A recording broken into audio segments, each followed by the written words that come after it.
નવસારી મહાનગરપાલિકા દ્વારા તાટા તળાવ ખાતે કરોડો રૂપિયાના ખર્ચે નવનિર્મિત જે મ્યુઝિકલ ફાઉન્ટેનનું જે આયોજન કરવામાં આવ્યું છે, જેનું લોકાર્પણ રાજ્યના નાણામંત્રી કનુ દેસાઈએ કર્યું હતું.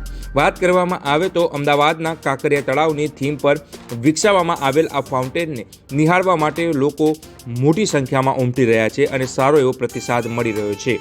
ત્યારે મ્યુઝિકલ ફાઉન્ટેનના 3 શો ખૂબ જ હાઉસફુલ જોવા મળી રહ્યા છે. ત્યારે નવસારી મહાનગરપાલિકા દ્વારા હાલ તો દિવાળીનો સમય છે ત્યાં સુધી વિના મૂલ્યે તમામ લોકો માટે ખુલ્લો મૂકવામાં આવ્યો છે અને 3 અલગ અલગ શો પ્રમાણે જે તેનું ભાગ પાડવામાં આવ્યા છે, જેમાં બોલિવૂડના ગીતોના તાલે તળાવનું પાણી નૃત્ય કરતું હોય તેવા આહલાદાયક નજારો આપને જોવા મળશે.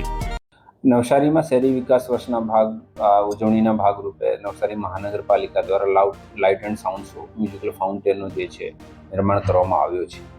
અત્યારે દરરોજે આના 3 શો થાય છે. સાંજે 7:30 વાગ્યા, 8:30 વાગ્યા, 9:30. ગઈકાલે ખૂબ જ સારો પ્રતિસાદ મળ્યો હતો.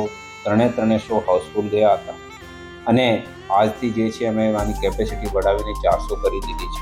દરરોજે દર શોમાં 400 જે છે ફ્રી ટિકિટ અવેલેબલ રહેશે. અત્યારે આખો ઓક્ટોબર જે છે ફ્રી ઓફ કોસ્ટ આ લોકોને બતાવવામાં આવશે. આ શોમાં જે છે ઇનિશિયલી અમે જે છે પહેલાં 10 થી 12 મિનિટ ગુજરાતની સંસ્કૃતિ, ગુજરાતનો ઇતિહાસ, ગુજરાતની વિરાસત, નવસારીની ઇતિહાસ ઉપર જે છે ડોક્યુમેન્ટરી પણ બનાવી છે.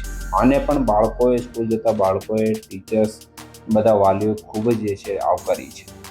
અમારો પ્રયાસ છે કે એવી જ રીતે આ શહેરી વિકાસ વર્ષની ઉજવણીના ભાગરૂપે ભવિષ્યમાં પણ નવસારીમાં એવા બીજા નવતર અભિગમો પણ કરવામાં આવશે અને જે નવસારી નગરપાલિકાથી મહાનગરપાલિકા બન્યો છે આના શહેરીજનોને પણ આ વસ્તુ ફીલ થાય, આના માટે અમે પ્રયત્નશીલ કરીશું.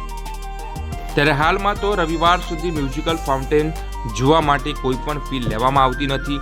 ત્યારબાદ પ્રવેશ ફી તરીકે 30 રૂપિયા વસૂલવામાં આવશે, જ્યારે નાના બાળકોને નિઃશુલ્ક અથવા નજીવા દરે પ્રવેશ આપવામાં આવશે.